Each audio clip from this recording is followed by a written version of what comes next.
Hi everyone, welcome to another episode of Growth Leap. I'm your host, Michel Gagnon. We talk to pretty awesome business builders who are designing disruptive and meaningful companies. Our guest today is a very inspiring woman on a mission to fight climate change with technology and education.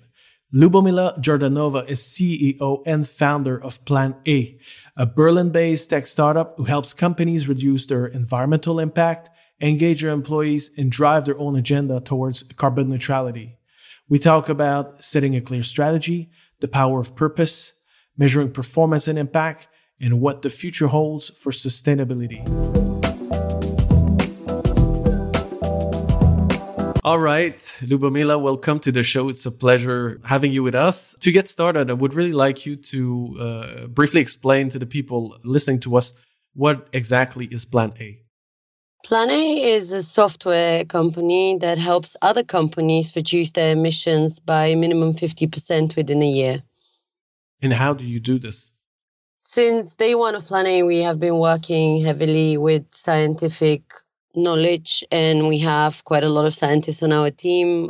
We've benefited from this knowledge, and combining it with technology, we've developed a methodology that looks at a company, analyzes its data, and then based on the worst performing indicators, is able to automatically build an action plan and an agenda for a whole year so the company can follow a strict but really effective method in reducing its emissions and obviously reducing its negative impact on the planet.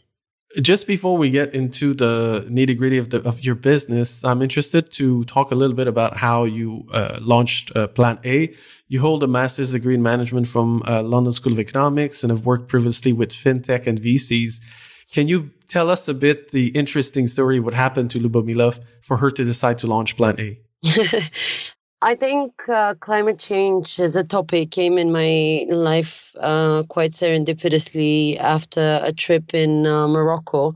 I went on a surfing trip, and instead of surfing, I ended up cleaning beaches. And It was quite of a shocking revelation. First, on one hand, that I didn't pay enough attention to the human impact on our planet. I was informed, and of course I knew about climate change, but I definitely hadn't analyzed the space in terms of how quickly things are developing, how much money are being put in the space, and how little effective effort there had been for many years since the scientists had been shouting about the challenges ahead of us. On the other hand, I felt also that I was disconnected from the topic on a more nitty-gritty scientific level. I knew way too little to be able to understand where really the impact and the negative impact was coming from. So these two ideas kept me awake for 6 months after this trip to Morocco. I ended up spending 6 months educating myself about pollution, humans and planet, what is the relationship, how we've claimed a managerial position in an ecosystem that certainly isn't there to serve us, but more to help us be an effective part of it. And after the studies, I did a study myself, which was with 200 people to understand what was the dynamic in terms of thinking, opinions about climate change, knowledge level, commitments. And that was the second shocking revelation. Basically, it turned out that people with a lot of education and expertise in different fields were really disconnected from climate change as a topic and didn't feel like it was this imminent threat ahead of all of us. And that was one of the kind of defining points in, I would say, even in my life. I decided to quit my job after that and have been working on Plan A since. Are you still surfing? Actually, my surfing career hasn't developed significantly since this trip. But definitely, if this was the trigger for me to be focused on this topic, I'm super grateful for this trip because it gave me the opportunity to see the world differently. I'm going to go back to surfing now that you're reminding me. I'm going to find a way once we can go to places that have waves. Yeah, but Germany is not necessarily the top No. place for. Well, that's a great story. Thanks. You launched in 2017, correct? Yeah. How does the business model work? Is this a software as a service approach, or is it a bit more complicated? Because I know you've pivoted like all companies a bit since the launch. We've pivoted quite a bit, I would say. And the pivots were a blessing in disguise because they gave us the opportunity to fundamentally understand what problem we're solving, and also connect to a massive group of people from all stakeholder groups. We know the people that invest in the topic. We know the people that are crunching the numbers behind the scientific data sets. We know the NGOs. We also know the people that are on the ground and are battling, unfortunately, the imminent effects of climate change. And we now have settled on a model that focuses on businesses. As we also saw with the COVID crisis, even when you lock down a huge proportion of the planet, you still reduce insignificantly the amount of emissions that are being put in the atmosphere, which is obviously to show how much businesses, production, and all sorts of other activities that we have an effect on our planet. So we decided to focus on this audience and have been focusing on giving companies the opportunity through a subscription model, to commit to go on this sustainability journey for the long run, rather than having a one-off calculation, doing the offsetting, and then you have the stamp of approval and kind of a license to not do anything anymore. Okay, so if I'm interested in using Plan A and I'm getting on board, or how does the experience look like? What happens? Well, we have been changing and testing a lot of this. Some of the options that companies have is that they can sign up for a demo. This is something that is quite traditional as an approach. We then do the demo, understand the sustainability needs of a company, and essentially based on what they're looking for, quite often they end up choosing to work with us. If they don't, we find other partnering companies also from the Green Tech Alliance that would be an appropriate solution for the company. Another option, which has been quite prominent in the way we work at the moment, is that we have a lot of partners, and these partners are our way in companies. These partners are companies from various sizes, but tending more towards the larger size. And these are normally the two ways in which companies get on board. In terms of what happens after that, it's the magic of our algorithm that basically takes that data and then maps everything out, and is able, through a predictive methodology and technology, help the company understand where they're standing and how they can go further in a more positive for the planet way. And it's specifically focused on greenhouse gas emissions, or? Not only because we think that emissions are a good metric, but not enough. We believe in sustainability mindset setting up rather than only calculating emissions. It's convenient that we have the metric of emissions because it's a really easy one to align yourself to and to start thinking of. It's obviously one that has been used widely across the Paris Agreement, across all the universally known institutions such as the UN, World Bank. All these players are looking into this metric and quite often use it in correlation with the topic of climate change. But the truth is that you can't fulfill your sustainability mission if you only focus on that. So we've expanded into water management, waste management. We look at plastic use. We look at also kind of methods in terms of how the company has taught its employees to behave and what are the things that are being purchased for them and so on. So it's quite a wide range of things we look at because we believe in sustainability as a holistic topic rather than only focus on emissions. So if I understand correctly, you basically start with an assessment by going through the company's data. And based on the assessment, you will recommend a series of initiatives either to improve supply chain, offsetting initiatives, things like that? Yeah. It's as I said, 1 year crash course. So you end up basically learning what you can do within a year, and you commit to go on this journey for the long run rather than only for 1 month or more. You launched in 2017. You went from a sole founder to having a team of about 15 people in Berlin. Congratulations. Amazing achievement. How do you, with 15 people, how do you set your strategy? How do you track it? And how do you make sure everybody's aligned?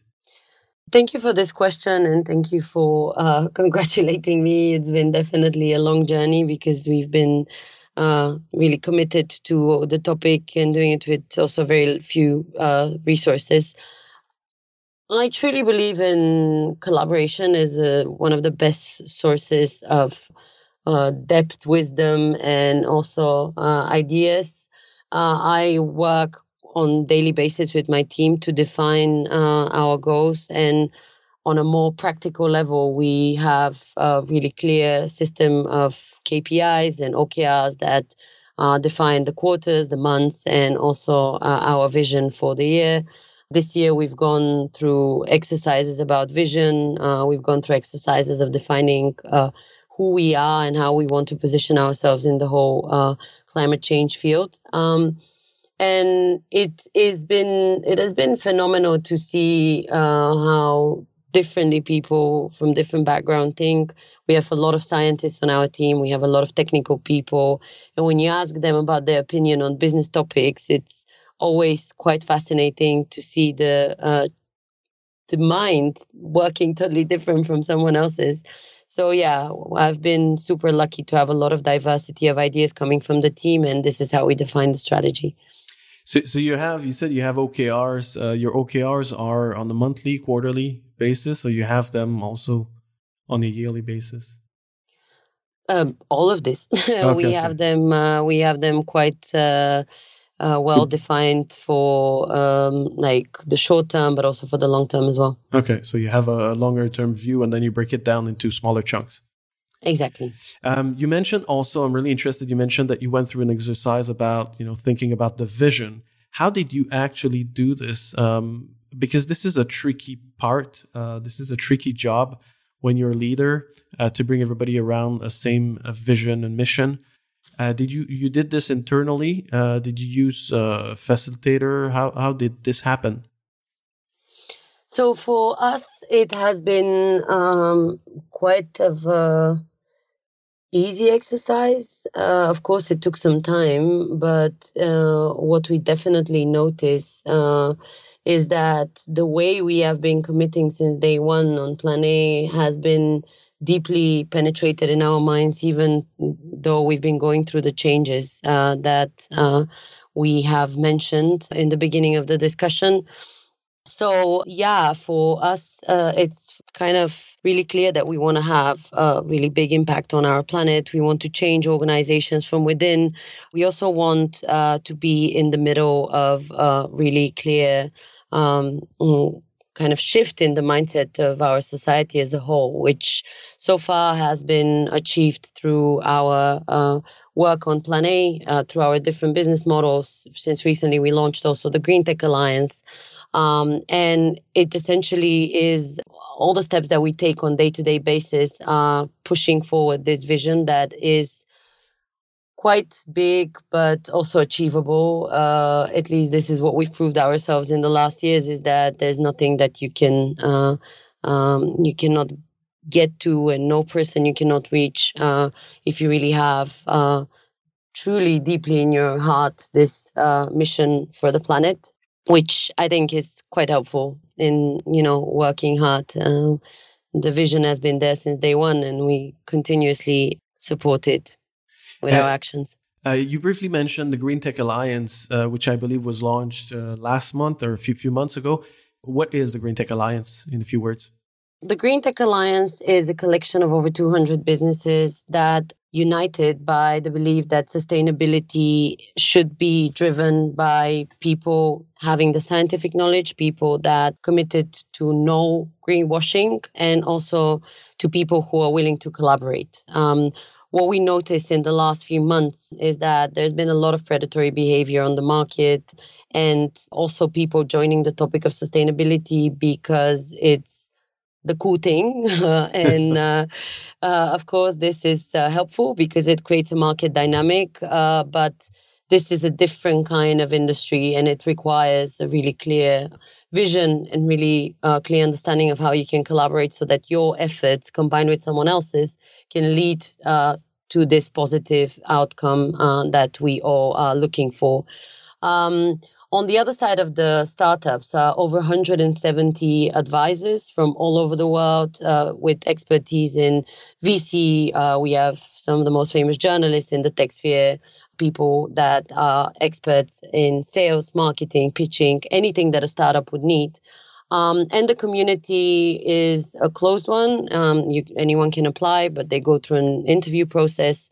And once they have accepted, they can access these advisors. They can have one-on-one sessions with them, workshops, and essentially solve their problems through community efforts rather than through working by themselves on a topic that really requires a lot of people working together. You mentioned not so long ago, apocalyptic statistics don't work. People don't connect themselves with the idea that they're going to disappear, that humanity is going to disappear in the next few decades. Our approach is to speak with a lot of positivity in an action-driven manner. So based on what you said earlier, you are using technology. You are very action-driven and pragmatic in your approach to help businesses improve their sustainability approach and their impact. As a non-tech founder, and for Plan A to be successful, based on this, what do you feel are the key capabilities that you need to really be successful, from a team perspective? I have been observing a lot of teams, and the most successful ones in our topic are the ones that have a really clear head of what is their big vision and how they're actually contributing to solving this big problem. This is not any industry. This is an industry that is going to be driven only by really clear KPIs that are for the planet, not only for profitability and monetary gains. The way I've been building my team is with a lot of honesty, a lot of sense of humor, and a lot of understanding of how challenging it is sometimes to work on this topic if you really are there because you care about the planet and because you care about humanity. I show a lot of respect to my team for the fact that they have worked their way into the topic before Plan A. Each one of my team members is committed and has been committed even prior to Plan A to being sustainable, to working hard on reducing their own negative impact on the planet. And it's been phenomenal to observe how having this combination of positivity, knowledge, and drive that is kind of on a meta level can lead you to overcome a lot of obstacles. Plan A's journey has not been the easiest one. I've worked so hard over the last few years together with all the people that have been with me, some since recently, some for a long time. And it only takes really true commitment for you to achieve good results. And this is the kind of commitment that we at least have made. And for us, it works. I think this is kind of the mindset with which building a team can lead to also positive outcomes on a larger scale. So it's not a job, it's a calling. Absolutely. Absolutely. And it's something that should be understood by anyone working on the topic. You can put a business model behind any idea, but you can't put a business model behind the people suffering. You can't put a business model behind the negative impacts on our wildlife, on our healthcare, because also our health is being affected by climate change. And for those that don't understand it, it would be really challenging to build a convincing product and convincing offering, because connecting to this emotional side of the story is what truly allows you to understand how to be an influential factor in this topic. Otherwise, it's just yet another business. You've talked about hiring the right people, partners, about funding. What do you find the most challenging in running a tech startup? I've had to teach myself on dividing the emotional side of me from the business side of me, which took some time because there's a lot of challenges on the process of building a company, and these challenges are taking different shapes and forms as you go through different growth stages. And I had to teach myself to be less emotional and a bit more detached when the outcome is not the one that I would have expected. So to learn to be in the flow rather than trying to manage the flow. You talked about having the importance of having a business approach. You decided to launch a business and not an NGO. How do you measure success at Plan A? What kind of KPIs are you looking at? So we one of our main KPIs is the amount of CO2 we've reduced from the companies we work with and they use our software. Another KPI is obviously the amount of companies, just as a metric of how many hundreds of companies we have been able to serve. And it's been really positive to observe these both of these going in the right direction. And on another side of the story, which maybe is a bit more, I would say, community driven, we have been focused since day one on giving back. And one of the ways we give back is through the events that we organize. All the proceeds from them go for charity. And then the other one is also giving back through our companies, clients who do offsetting. And this has been really phenomenal to observe how different communities have been able to benefit also from our existence. And profitability, of course. I'm not saying it last because it's least important, but because it's kind of an obvious one. Any company that decides to shape itself as a profit-driven one, where GmbH, for example, it means that you need to be understanding how important it is to build a sustainable business. And sustainable business is not only one that doesn't emit a lot of emissions, but also one that is able to cover its own costs and be able to expand with its own efforts. I want to talk a bit about sustainability now because that's the core of the story. Just to give you a bit of a background about me, in 2008, I started my career as what they called a CSR practitioner, right? Corporate social responsibility practitioner. Was working for a multinational who was building trains and business jets, among others. And, I've worked on a lot of CSR projects globally, stakeholder engagement.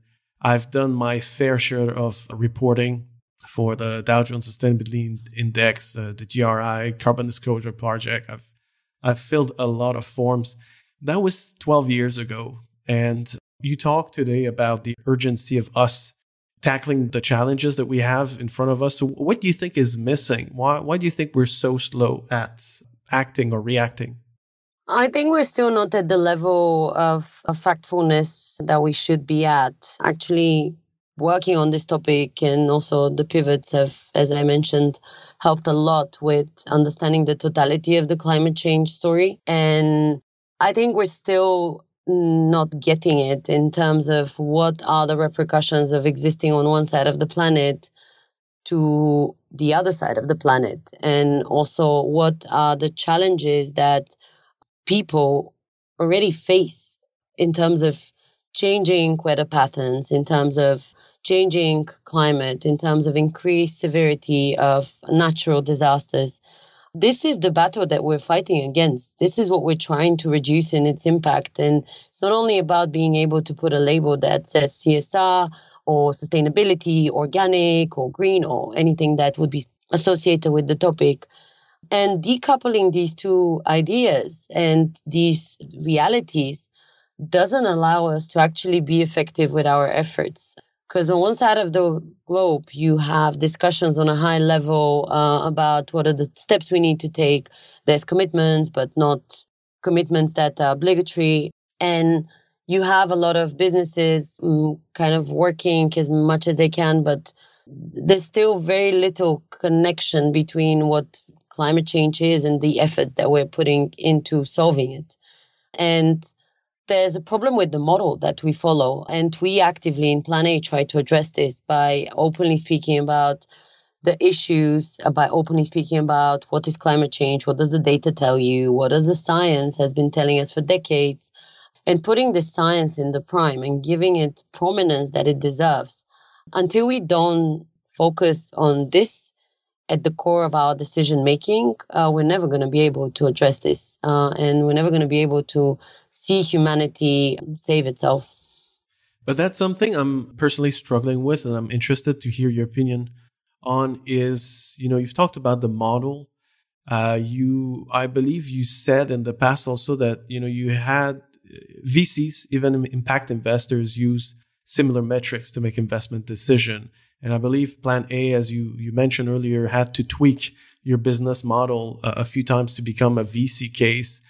Is this possible for us when a VC is looking for high growth, a very steep curve in terms of customer acquisition? They're looking for founders who want to IPO yesterday. Can we reconcile this model with a model where we're actually saving the planet? Don't you feel that there is a huge contradiction in the way our economy is set up and what we should be doing for climate change?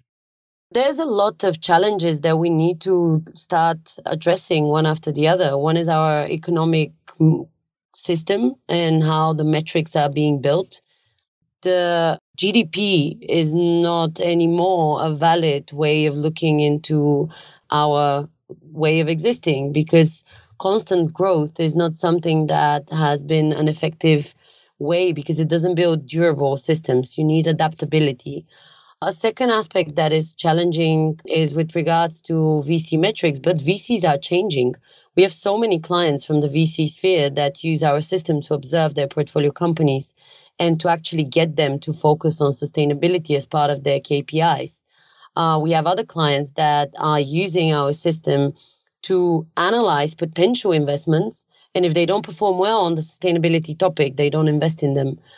And another issue that also is kind of changing is people's perception.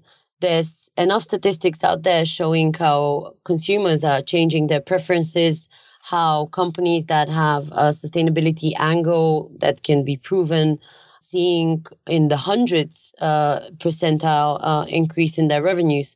So the movement is happening, but we have a system that needs to evolve into understanding and calculating in environmental costs.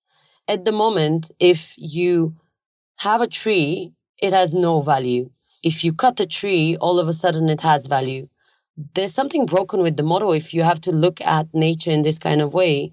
And I think, we need to start by thinking about some of the metrics we look at. We need to start by looking at some of the ways we put our money without maybe questioning, are these money supporting the fossil fuel industries? Are these money supporting maybe activities that are destroying our planet, such as deforestation? And finally, we need to continuously educate ourselves about the topic because, as I mentioned earlier, there's still a gap between what is climate change and the reality of climate change and what we're trying to address in our way of building business models related to the topic. And that's why you launched a kind of educational arm to Plan A, which is your academy, correct? Yeah, absolutely. The Academy has been with us since the beginning. The Academy is one of the most fundamental aspects about Plan A. We have over 100,000 people on the Academy joining us monthly. And these are people from all over the world who are interested in finding a understandable and digestible perspective on climate change.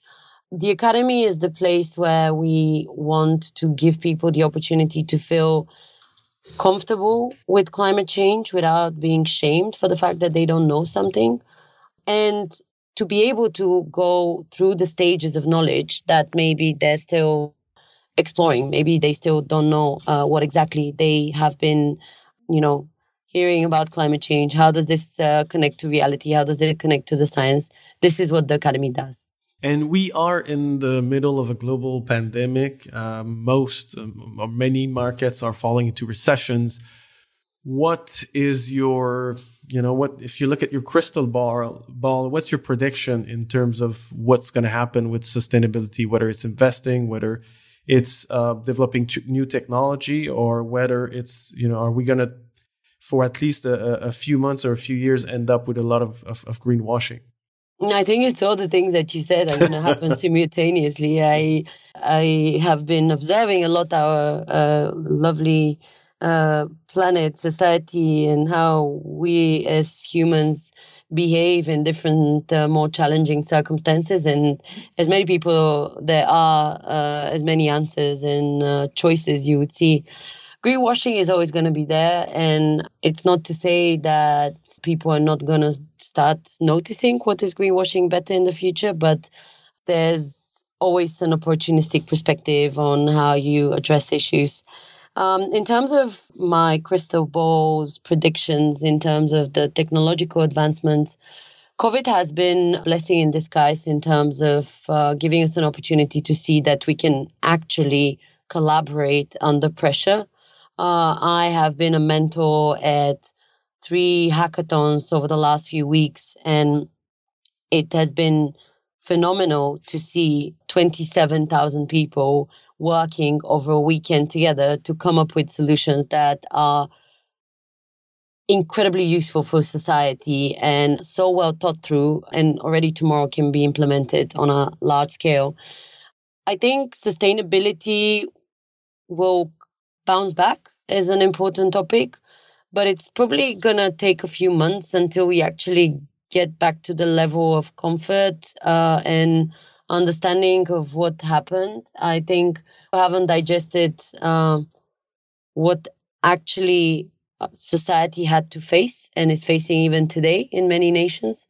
And in the meantime, we as Plan A will be definitely doing what we have committed to, which is working hard on making climate change a topic in the prime. So, Lubomila, you launched your own company and you built it to a 15 people team. If we ask you to give us a bit of advice on what you learn and what would be your best practices in terms of scaling a business, what would be your top, 1, 2, or 3 things? My top 3 learnings have been, I guess, top 20. They have been so prominent in their importance that I would call them defining for my entrepreneurial journey. One was to learn to not do it all by myself. I have a stubborn nature that always tries to solve problems, and I've learned along the way to feel okay with asking for help and asking for advice. I think the Green Tech Alliance is a good validation of this. And it really helps when you allow others to be part of your decision making, to also see support for your ideas and see how your ideas can flourish with the input from someone else. The second learning has been to collaborate. Plan A since day one has been collaborating with thousands of organizations. And when I say thousands, I'm not even exaggerating the number. We have over 1,500 NGOs in our network. And we have over 300 scientists, 100,000 people on a monthly basis on our website. And all of this has come through the fact that we have always had an open approach on the way we've been building our company. And then the final learning is to be incredibly positive all the time. It has helped me build my team. It has helped me keep my head up in moments of challenge. It has allowed me to find a way to connect to people that maybe were understood or have been able to kind of create some challenging discussions or haven't been as open. And it also has been allowing me and my team to deal with the topic of climate change that is really close to our hearts in a professional and result-driven manner. Maybe 2 last things. What are the next steps for Plan A for the next 12 to 18 months? So Plan A has some big news that is going to be coming up at the end of the summer. And when I say end of the summer, I mean end of July. We kind of are cutting the summer in two. And the second aspect that is a really big milestone for us is that we going to start openly talking about our clients and talking about what they've been doing and opening up a bit our system so that people can learn from this. And this is all happening at the end of July. Last question. You mentioned that education is very important for Plan A as a whole, for you to achieve your vision. Can you give us a few recommendations in terms of books or videos or people that you would recommend for sustainability, but also business as a whole? Since recently, we have become partners to an organization called Green Lane. It's based in India, and I would highly recommend anyone that wants to learn about sustainability to go and see their collections of videos. I have done one set of videos.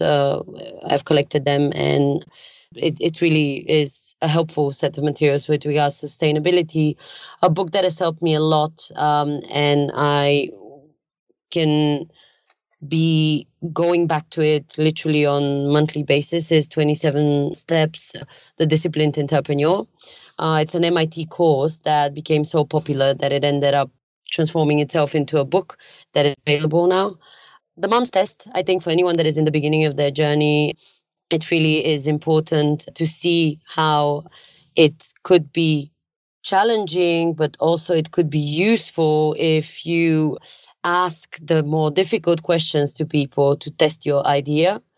Another book that has really been eye-opening from the last few months is Blitzscaling. It's also kind of one that is really famous and from the startup scheme. And then the one that I'm finishing at the moment is by the CEO of Intel, who was quite a prominent figure, like Ben Horowitz's, Andy Grove, Andrew Grove. And the book which I'm finishing is about the ones who, I forgot the name, Only the Paranoid Survive. Okay. And why this is really useful, it's because it gives you a perspective on how when the market dynamics change, you need to change. And when you start changing, you can also be a defining factor for everyone else on the market, especially if you have influence.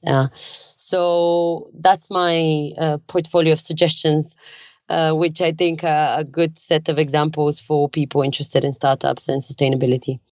Thanks. That's quite generous. Lubomila, thank you so much for your time. Really appreciate. You're very inspiring. You have an amazing project in front of you. We wish you all the best, and thanks again for being on the show. Thank you so much.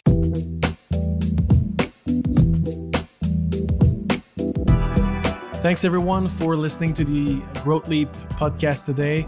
Hope you enjoyed the show. Just before you go, want a big announcement. We've launched our online course called Growth Leap, How to Design Your Startup for High Performance and Impact. You can have a look at it at academy.stunina.com, academy.stunina.com. Hope to see you there. If you enjoyed the show, please make sure you click the button subscribe. See you soon.